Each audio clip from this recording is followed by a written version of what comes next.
Hello, everybody. Welcome to another episode of Sunday Night Live. Looks like we got an ad there.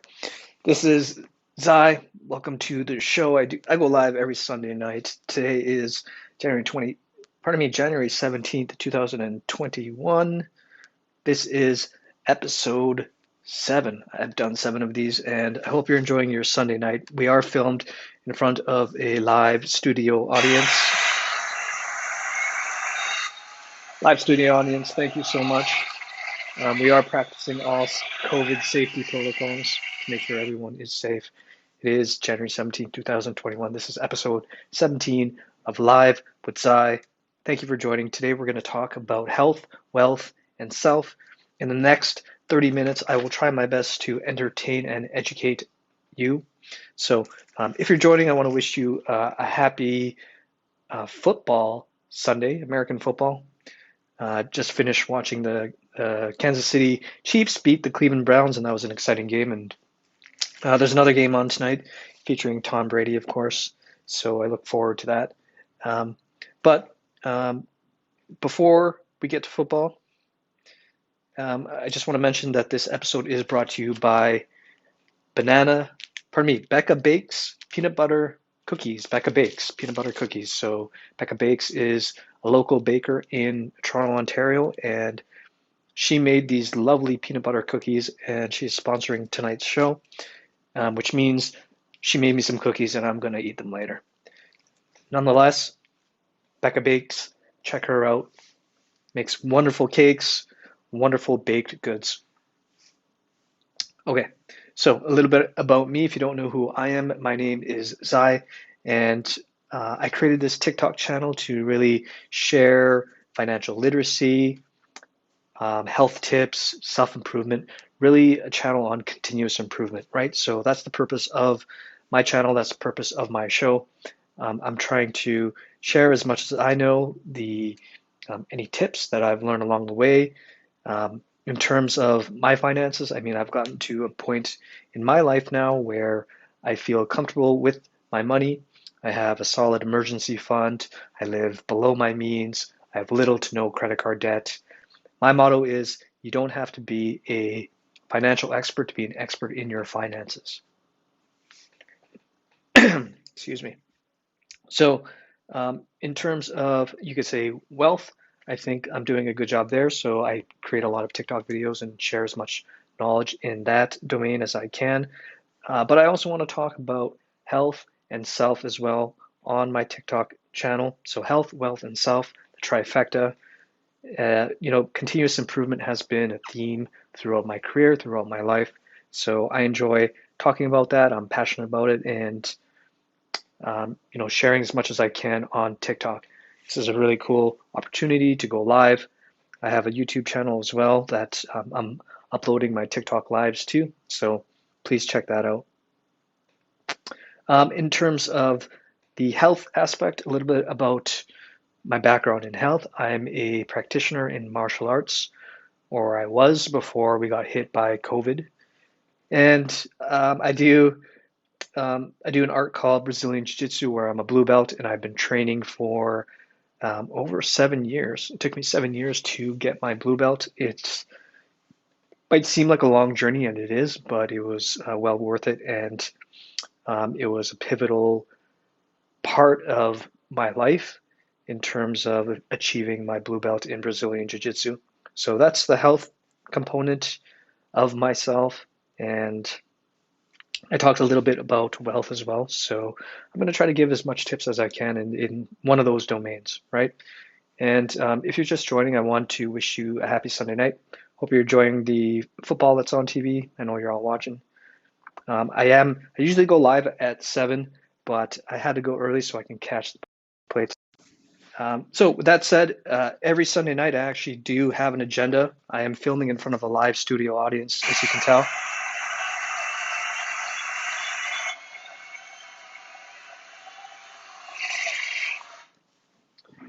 I'm getting a warning from TikTok that I'm violating community guidelines. I'm not sure what that even means.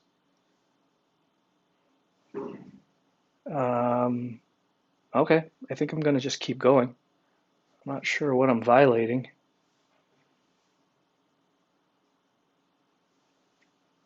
But, okay, that is strange. I'm gonna, I guess, just keep filming. I'm not sure. TikTok's being weird. They're giving me some sort of system notification that I'm gonna be banned. Um, I have no idea why. Just trying to go live. I'm filming in front of a live studio audience. Maybe TikTok doesn't like that I'm filming in front of a live studio audience, but I'm just joking. There's no studio audience here. It's just a YouTube video. So that is a ominous warning from TikTok. I'm gonna keep making the video. I do have a show, and in the next 30 minutes, we're gonna talk about either health, wealth, or self.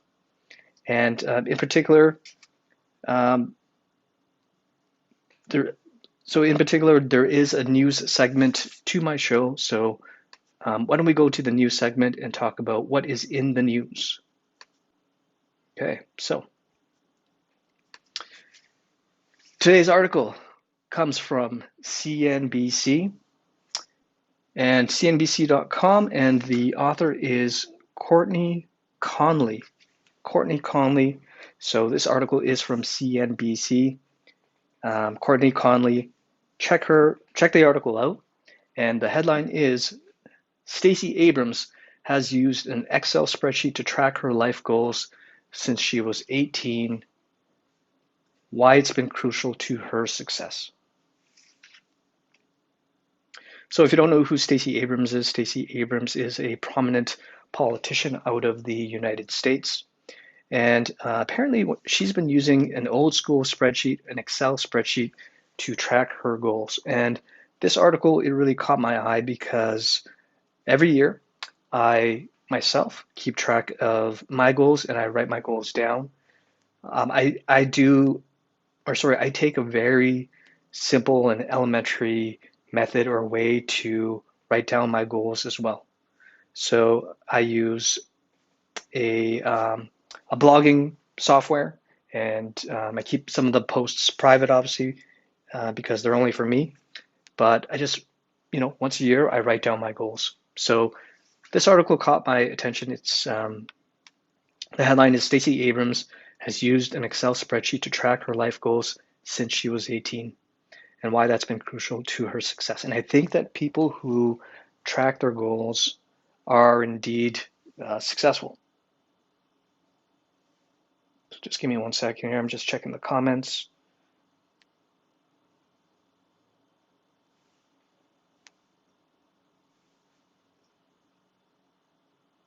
Okay.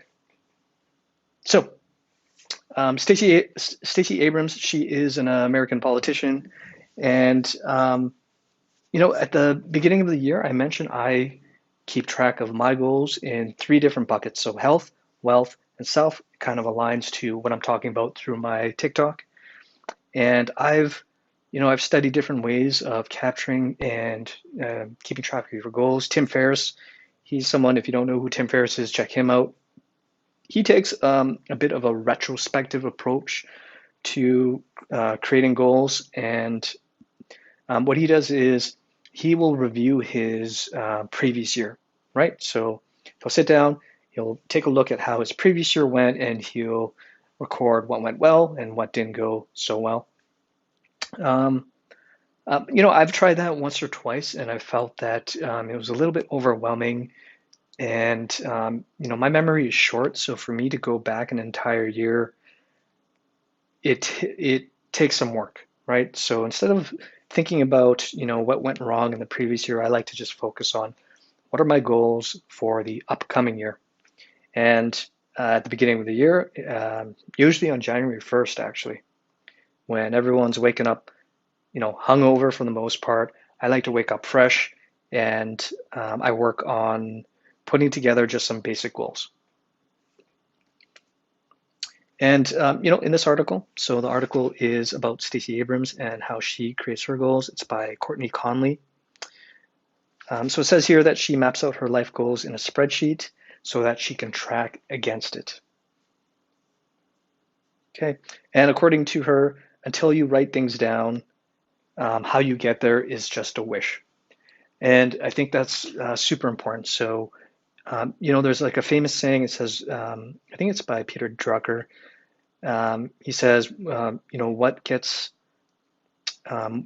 tracked gets what gets measured gets tracked, or I think I butchered that, but um, essentially, by writing down your goals and tracking them, you can go a lot further.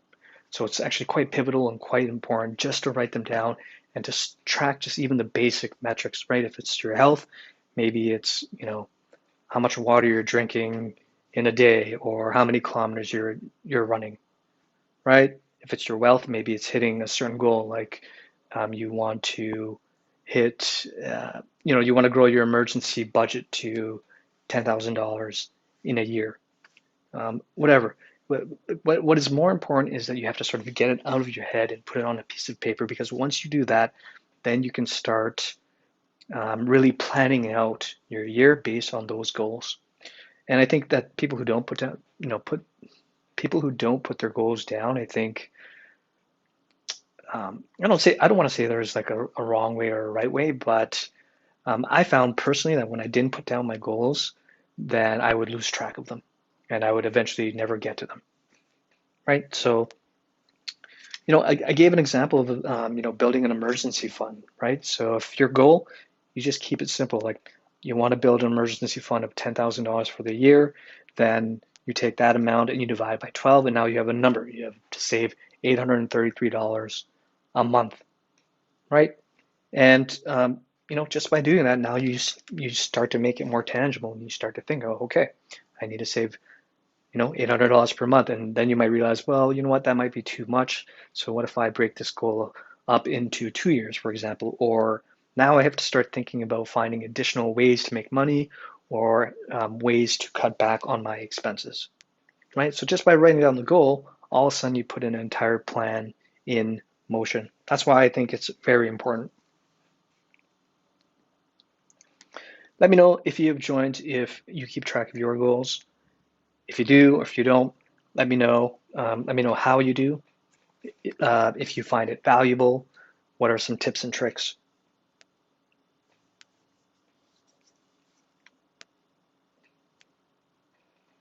Okay, and a couple things that Stacy Abrams also mentioned is that the way that she uses her spreadsheet and her goals is she puts her goals down, and then she figures out, in her words, the things that I need to learn and the things that I need to work on to get those goals accomplished, right? Which sounds very simple, but essentially, if you put your goals down, then you can start figuring out, oh, you know what? I'm short in this area.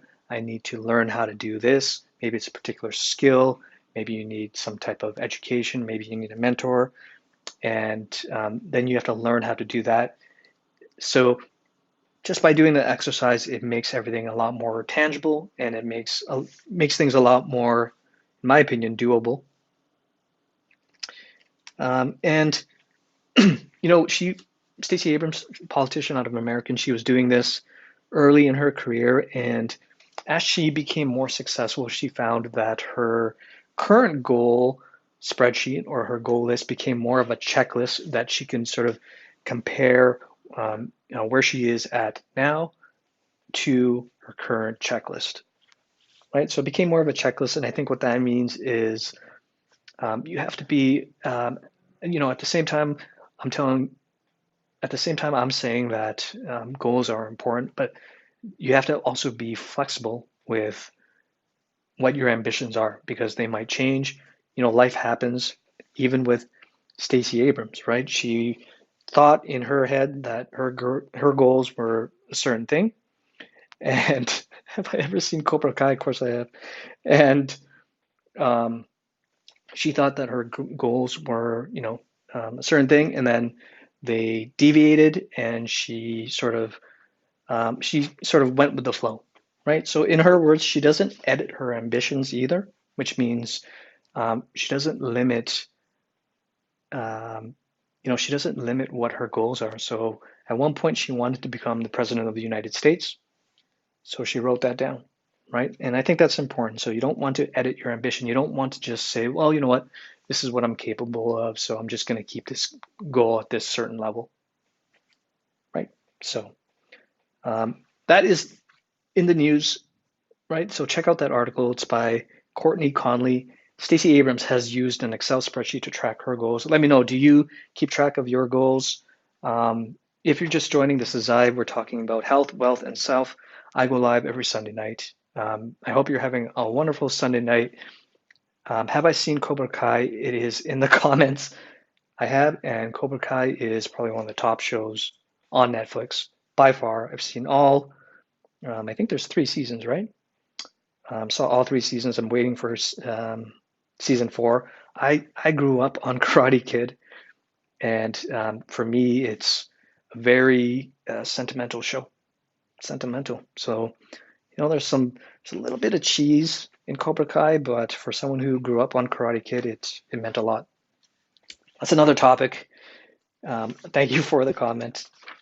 But I do run a show every Sunday night where I go live and I talk about health, wealth, and self. The next part of my show I want to talk about really quickly is a course that I do offer in my profile. It's for you to check out if you're interested in getting better with your finances. I put together a program called How to Budget Through Better Habits. It's a very, very elementary introduction to finances. It's not about investing, it's about learning how to be better with your money, learning how to live below your means, how to build an emergency fund. I really guide you through that. It's in my profile. It's there for you to check out if you're interested. It's called How to Budget Through Better Habits. It's a Udemy course that I put together. I hope you get an opportunity to check it out. My motto in that course is you don't have to be a financial expert to be an expert in your finances. Okay.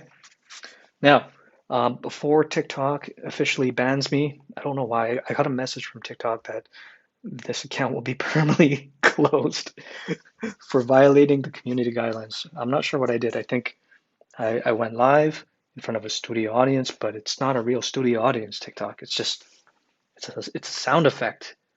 I'm just using a sound effect of a live stadium audience. But they're cheering for me. Okay, on to the next part of the program. TikTok shoutouts. This is where I talk about some of the more prominent and some of my favorite TikTok accounts. So if you're not following me, I hope you are. The Life of Zai. If you're looking for HR advice, right? If you're looking for career advice, there's a great account called the HR Vault. The HR Vault. Check out that account. He does a great job of telling it how it is in terms of the career search, in terms of the corporate world, what happens in the corporate world, what HR departments are thinking of, and how to navigate that. Okay, so that account is called the HR Vault, TheHRVAult, at the HR Vault. Check out that account. Excuse me. Another great account is at Jim Chung, at Jim Chung, at JIMCHUOUNG. Now, this is one of the top finance accounts, in my opinion, on TikTok. Also from, um, someone's trying to join this thing. I don't know what's going on TikTok tonight. It's crazy. Jim Chung is also from Toronto, and he is a finance expert, and it's a real deal. It's absolutely the real deal. I'm actually enrolled in one of his courses called Financial Freedom, where we meet on a weekly basis and we discuss investing and we discuss money and how to get better with money and different opportunities. It's absolutely phenomenal. I have no affiliation with Jim. He's my teacher. And Jim Chung is the account. Check it out. Another great account on TikTok that you should check out is Pepperjack James, at Pepperjack James. Pepperjack James is a thrifter and a broke college student who is trying to make a few extra bucks. He goes to Value Village. He flips amazing items. Awesome account. Check him out. And there's another great account that I wanted to mention to everybody. Her name is at ecomera, at Ecomera. She is a entrepreneur, a female entrepreneur. She runs like $1 million business, and she just creates TikToks where she gives tons of really good business advice. And I've noticed that in the comments, especially on her account, excuse me, there are a lot of skeptics, right? And I think you have to be, right? So, especially on TikTok, there's a lot of really shady accounts, but hers is legitimate.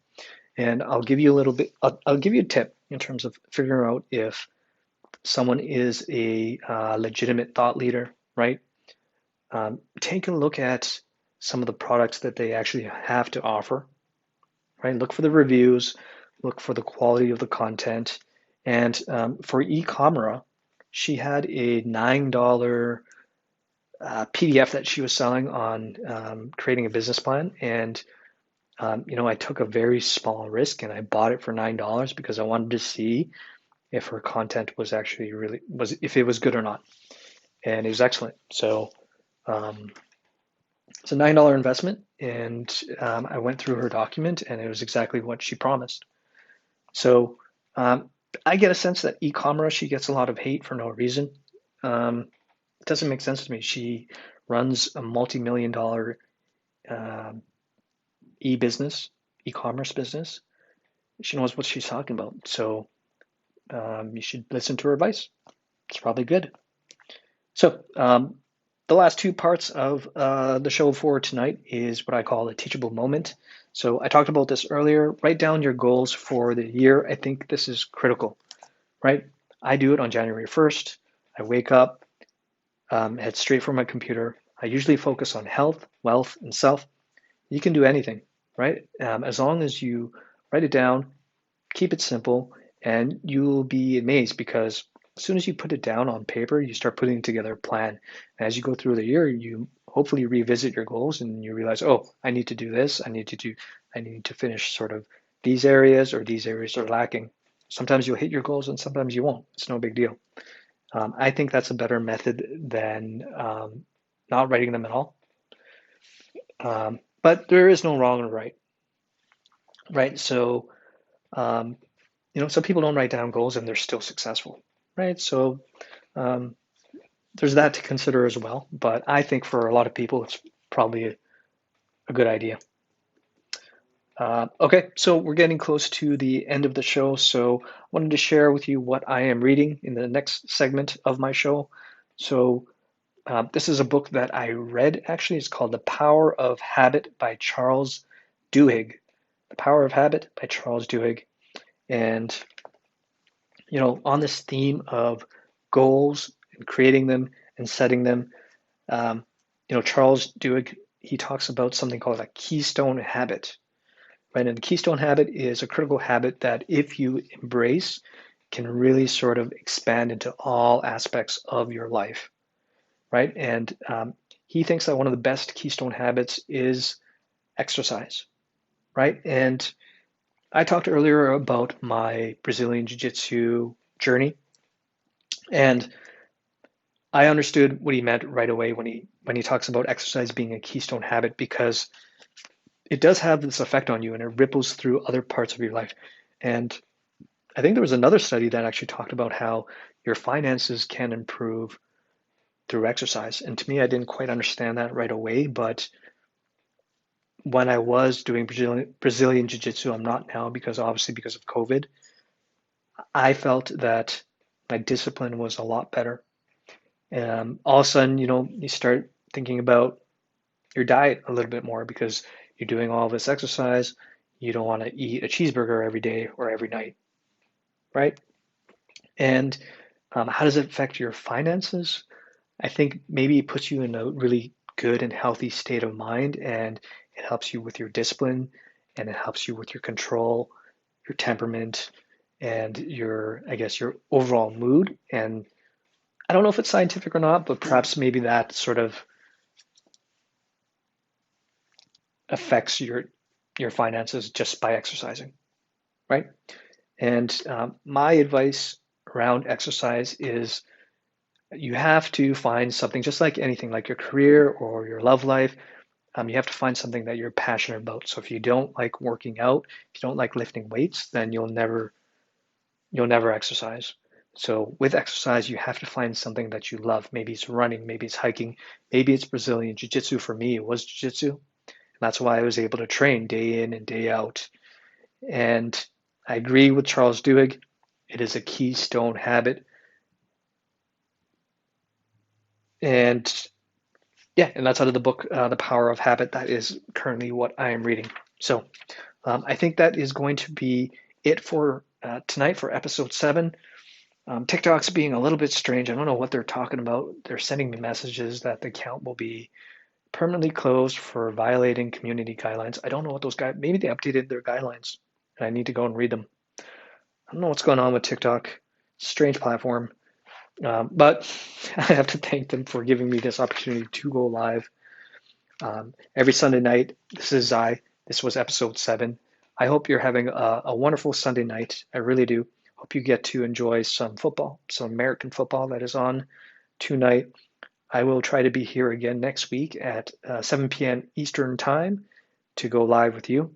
But um, for now, that's all from me, and I want to wish you all a very good, happy, and safe night. We'll catch you again next time.